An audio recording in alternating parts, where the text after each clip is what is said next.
Hello મિત્રો, વિડીયોમાં તમારું સ્વાગત છે। રાજ્યમાં હવામાન વિભાગ અને હવામાન નિષ્ણાતની આગાહી પ્રમાણે વરસાદી માહોલ છવાયો છે। એક લાંબા વિરામ બાદ ફરી રાજ્યમાં ધનાધન વરસાદ જોવા મળી રહ્યો છે। ખાસ કરીને મહેસાણાના વિજાપુરમાં 4 કલાકમાં 8 ઇંચ વરસાદ પડ્યો છે।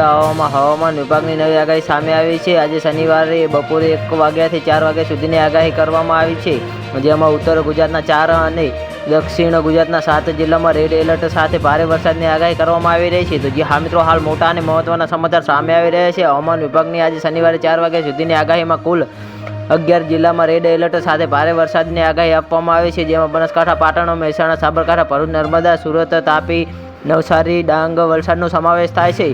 તો જે હા મિત્રો, આ ઉપરાંત રાજ્યના 19 જિલ્લાઓમાં ઓરેન્જ એલર્ટ આપવામાં આવ્યું છે, જેમાં ઉત્તર ગુજરાત, દક્ષિણ ગુજરાત, મધ્ય ગુજરાત, સૌરાષ્ટ્રના જિલ્લાઓ અને કચ્છનો સમાવેશ થાય છે, જ્યાં મધ્ય વરસાદની આગાહી કરવામાં આવી છે। સાથે જ હળવા ગાજવીજ સાથે 40 કિલોમીટરથી ઓછી પવનની ગતિ રહેવાની સંભાવના વ્યક્ત કરવામાં આવી રહી છે। તો જ્યાં હા મિત્રો, આ સાથે જ રાજ્યના 3 જિલ્લા એવા છે કે જ્યાં યલો એલર્ટ આપવામાં આવ્યું છે। દ્વારકા, જામનગર, પોરબંદરમાં યલો એલર્ટ સાથે હળવા વરસાદની આગાહી છે। સાથે જ હળવી ગાજવીજ સાથે પવનની ગતિ 40 કલાક કરતાં ઓછી રહેવાની સંભાવના છે। નોંધનીય છે કે આજે રાજ્યમાં 6 કલાકમાં 132 તાલુકામાં વરસાદ નોંધાયો છે, જેમાં 10 તાલુકામાં 3 ઇંચથી વધુ વરસાદ, 23 તાલુકામાં 2 ઇંચથી વધુ વરસાદ પડ્યો છે, જ્યારે 49 તાલુકામાં 1 ઇંચથી વધુ વરસાદ ખાબક્યો છે, જેમાં સૌથી વધારે મહેસાણાના વિજાપુરમાં વરસાદ પડ્યો છે। વિજાપુરમાં 8.2 ઇંચ, કપડવંજમાં 5 ઇંચ પડ્યો છે, જ્યારે માણસામાં 4.4 ઇંચ, ધરમપુરમાં